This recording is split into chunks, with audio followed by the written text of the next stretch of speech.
একজন শহীদ। আপনারা অনেকে তাকে দেখেননি। আশাফানি যাদের বাড়ি খাজরা ইউনিয়ন, উনি আমির ছিলেন, খুব সাহসী মানুষ। তাকে ওই যে এক কালার চবক বলে না, কি বলে ওইটাকে, একটা হুলওয়ালা যেটা বল্লম, ওই বল্লম দিয়ে তার সমস্ত শরীরে, হ্যাঁ, কত জায়গায় যে খুসায় হত্যা করছে। আমাদের ভাইরা মনে করেন উনি বেঁচে আছেন। রাত অনেকটার দিকে জামাত অফিসের সামনে ওনাকে আনা হলো, যে দেখলাম ওনার বডি শক্ত হয়ে গেছে। তারপরও আমি কিছু না বলে হাসপাতালে নিয়ে যাওয়ার পরে ডাক্তার তাকে শহীদ ঘোষণা করলেন। এমনি করে আমাদের আলী মোস্তফা, এই যে কি বলে একটা, এই ঘটনার আগে এগুলো একটা ইটের পরে আর একটা ইট দিয়ে, চিন্তা করেন তো বিষয়টা কেমন, মাথাটা একটা ইটের পরে রেখে আর একটা ইট দিয়ে বাড়ি দিয়ে পুরো মাথাটাকে থেতলে ফেলছে। এই যে শহীদদের রক্ত, শহীদ আমির জামাত থেকে নিয়ে আমাদের মুরব্বী কেরাম 11 জন জামাত ইসলামের শীর্ষ নেতা জেলখানায় শাহাদাত বরণ করেছে। আলহামদুলিল্লাহ, সাইদি সাহেব সহ। আজকে আমরা কোথায় থাকতাম? সেজন্য ভারত কিন্তু ষড়যন্ত্র অব্যাহত রাখছে। গতকালকে পরশুদিন পত্র পত্রিকা এসেছে, আপনারা যারা পত্রিকা পড়েন, অনলাইন পড়েন, তারা দেখেছেন ভারতে আওয়ামী লীগের যে সমস্ত লোকজন থাকে তাদেরকে নিয়ে তারা সশস্ত্র ট্রেনিং দিচ্ছে, অস্ত্র দিয়ে, হ্যাঁ, গেরিলা ট্রেনিং তাদেরকে দিচ্ছে। এবং ইতিমধ্যে গোপালগঞ্জের যে অভিযান, এটা তারা পরিচালনা করেছেন। এটা ওয়ান টেস্ট কেস। এরপরে মাইলস্টোনের বিমান হামলায় শহীদ হওয়ার পরে মন্ত্রণালয়ের ভিতরে ঢুকে মন্ত্রণালয়কে হসপাস করা এবং আগুন ধরাই দেওয়ার জন্য ভারত থেকে পরিকল্পনা দিয়ে তাদের লোকজন দিয়ে সেখানে তারা চেষ্টা চালিয়েছে। অতএব আপনারা এবং আমরা যদি শুধু স্লোগানের ভিতরে থাকি, শুধু সমাবেশ এবং বিরিয়ানি এবং পোলাও খাওয়ার ভিতরে থাকি, তাহলে এই সচেতনতা এবং আমাদের দূরদর্শিতা এবং ঐক্যবদ্ধ প্রয়াস যদি না থাকে, তাহলে কিন্তু আওয়ামী লীগ, হাসিনা, রেহেনা সহ তারা কিন্তু ওখানে গভীরভাবে পায়তারা চালাচ্ছে। আপনাকে শুনেছেন যে ভারতের যে নতুন সংসদ ভবন তৈরি হয়েছে দিল্লিতে, এই সংসদ ভবনের গায়ে পিতল দিয়ে পার্মানেন্ট যে মানচিত্র আঁকা হয়েছে, সে মানচিত্রের ভিতরে বাংলাদেশের মানচিত্র ভারতের মানচিত্রের ভিতরে একাকার করে দেখানো হয়েছে। এটা কি করে হয়? আপনারা জানেন 1905 সালে বঙ্গভঙ্গ হয়েছিল, পূর্ববঙ্গ আর পশ্চিমবঙ্গ। এটা বিভক্তি লাভ করেছিল 1905 সালে মুসলমানদের দাবির প্রেক্ষিতে, যে যেখানে মুসলমানরা বেশি সে অংশ মুসলমানদের জন্য স্বাধীন হবে, মুসলমানরা বসবাস করবে, মুসলমানরা নেতৃত্ব দেবে। কিন্তু হিন্দুরা এটাকে বরদাস্ত করল, তারা আন্দোলন গড়ে তুলল। রবীন্দ্রনাথের নেতৃত্বে এবং আরো বড় বড় বর্ষিয়ান হিন্দুদের নেতৃত্বে আন্দোলন হলো যে বঙ্গভঙ্গ মানি না, মানে পূর্ব বাংলা আর পশ্চিম বাংলা এটা আমরা মানি না।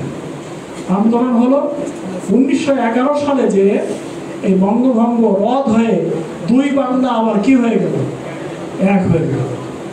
রবীন্দ্রনাথ ঠাকুর 1905 সালে যে গান রচনা করছিল দুই বাংলাকে ভেঙে এক বাংলা করার জন্য, সেই গানটাই কিন্তু এখন আমাদের জাতীয় সঙ্গীত, আমার সোনার বাংলা আমি তোমায় ভালোবাসি। কি বলে? ওই আমরা আরবি সাহিত্যের কবিতা পড়ছিলাম, রায়ুল লেবেল আর রায়ুল গানাম নামে দুইজন নামকার কবি ছিল। এক কবি আর এক কবির বিপক্ষে কবিতা লিখেছে। এখন বিপক্ষে, যার বিপক্ষে কবিতা লেখা হয়েছে, মনে করছে আমি দ্রুত বাড়ির দিকে যাই, এলাকা সামলাই, তা না হলে আমার এই বদনাম এটা তো এলাকা ছড়িয়ে পড়লে আমি তো যার যাবে আমার। ঘর এসে দেখে তার মেয়ে তার বিপক্ষে লেখা কবিতা আবৃত্তি করছে, তাই না?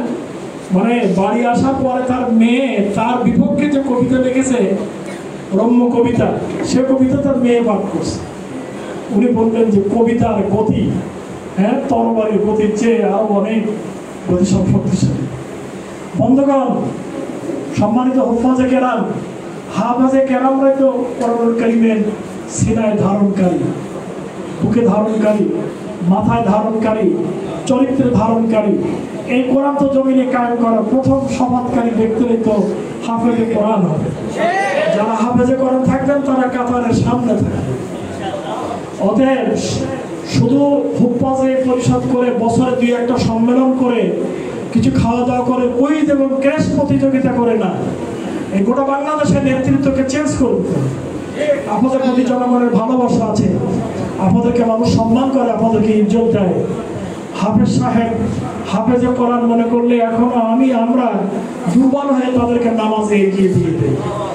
এই ইজ্জত যেন নষ্ট না হয়। মিম্মান কাদা নাহবাহু ওয়া মিম্মা ইয়ান্তাজির, আপনাদের দ্বারা যেন এই ইজ্জত এবং এই সম্মান যেন নষ্ট না হয়। আমি নেগেটিভ কথা উচ্চারণ করতে চাই না, কিন্তু আমরা যখন শুনি যে এক হাফেজ সাহেব 5 পারা কোরআন শরীফ দিয়ে 30 পারা খতমে কোরআন করে, এরকম ঘটনা আমাদের কানে কিন্তু ঢুকে আছে, বাধা আছে, তখন আমাদের বেদনায় একেবারে বুকটা ভরে যায়। কি সর্বনাশ, আজকে হাফেজের ব্যাপারে এইসব কথাবার্তা শুনতে হচ্ছে। এমনিভাবে জি চুক্তি করে ওয়াজ মাহফিল করা, চুক্তি করে কোরআন শরীফের তারাবির নামাজ পড়া, এইটা না হলে আমি যাব না, এটা না হলে দেবো না, আগে টাকা পাঠাও, এটা করো সেটা করো, এটা যদি আলেমের দিনদের ভিতরে থাকে আর হাফেজে কেরামদের ভিতরে থাকে, তাই এই হাফেজ আর এই আলেম এটা আল্লাহ তাআলা এরকম হাফেজ আর এরকম আলেম দাবি করেন। ফলে আপনারা খালেস হন, নির্বিচার হন, সাহসী হন, বীর সাবধান হন, আপনার সামনে নেতৃত্ব দেন।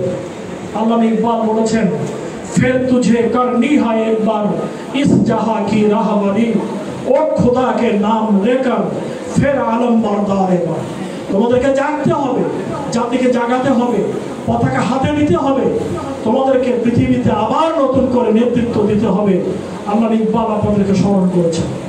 বন্ধুগণ, আমি লম্বা বক্তৃতা করতে চাই না, আমি আজকের এই প্রোগ্রামের সফলতা কামনা করি এবং আপনাদেরকে আমরা আমাদের সামনে পেতে চাই, আমরা আমাদের কাতারের সামনে আপনাদেরকে দেখতে চাই, আমরা আমাদের লিডার বানাতে চাই, আমরা আমাদের পেশোয়া, ওই যে রাহাবার বলছেন আমরা এখন বৃদ্ধ হয়ে গেছি, এই মনোয়ার হোসেন মোমেন সহ এই ধরনের অনেক মোমেনরা যারা এখানে আছেন, বক্তারা, ওলামায়ে কেরাম, হাফেজে কেরাম, আপনারা আমাদের রাহাবার হবেন। আমরা তাকিয়ে দেখবো, পিছনে থাকবো, আপনাদের মাধ্যমে পতাকা বিজয়ী হবে, কলেমার পতাকা উড্ডীন হবে, এটা আমরা দেখব। আম্মার, সোহাইব, বেলাল, খাব্বাব, তাই না, মুতার যুদ্ধের সেনাপতিবৃন্দ যারা ছিলেন সকলেই তারা তরুণ মুজাহিদ এবং যুবক ছিলেন। সেজন্য আমাদেরকে এগিয়ে আসতে হবে, কোরআনকে এই জমিনে কি বলেন কোরআনের আইন কায়েম করার জন্য শপথ নিয়ে, দৃঢ়তা নিয়ে, ক্ষিপ্র গতি নিয়ে, সাহস নিয়ে এগিয়ে আসতে হবে।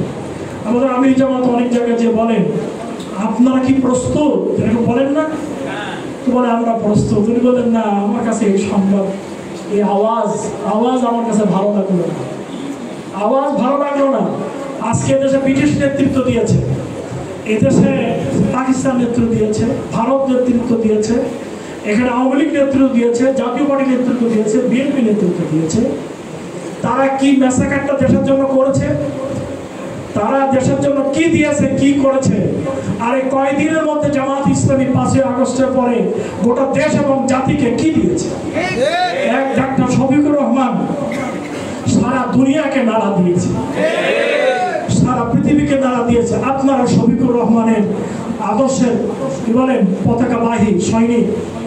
এই জন্য আমরা এখন থেকে আপনাদেরকে ইসলামী আন্দোলনের সকল ক্ষেত্রে আগে দেখতে চাই, আগে পেতে চাই, নেতৃত্ব দেখতে চাই। আপনাদেরকে ইউনিয়ন পরিষদের নির্বাচনে, মেম্বারে, চেয়ারম্যানে, উপজেলা চেয়ারম্যানে, এমপিশিপে আপনারা এগিয়ে আসবেন, আপনারা নেতৃত্ব দেবেন। সেজন্য হাফেজদেরকে প্রকৃত কোরআনের এই মর্যাদা নিয়ে সামনে এগিয়ে এসে মজবুতভাবে দাঁড়ায় আপনাদেরকে এগিয়ে যাওয়ার জন্য আমি আপনাদের বিরত আহ্বান জানাই। আগামী 5 তারিখ সারা দেশব্যাপী 5ই আগস্ট কি মিছিলের প্রোগ্রাম আছে, আপনারা কি জানেন? গণমিছিল, সকল শক্তি দিয়ে এই মিছিলের নেতৃত্ব দিতে হবে ইনশাআল্লাহ। আমরা ওই দিন আমি মিছিলে থাকবো ইনশাআল্লাহ, থাকবে। আমি মিছিলের আগে থাকবো, কিন্তু আমার আগে হাফেজদেরকে রাখতে চাই। এবং আমার ডাইনিয়ার বামে আপনাদের সিনিয়র হাফেজদেরকে আমি দেখতে চাই, আমার কাতারের সামনে হাফেজদেরকে দেখতে চাই। আপনারা এই 5 তারিখে প্রত্যেক ব্যক্তিরা আপনাদের ছাত্র তো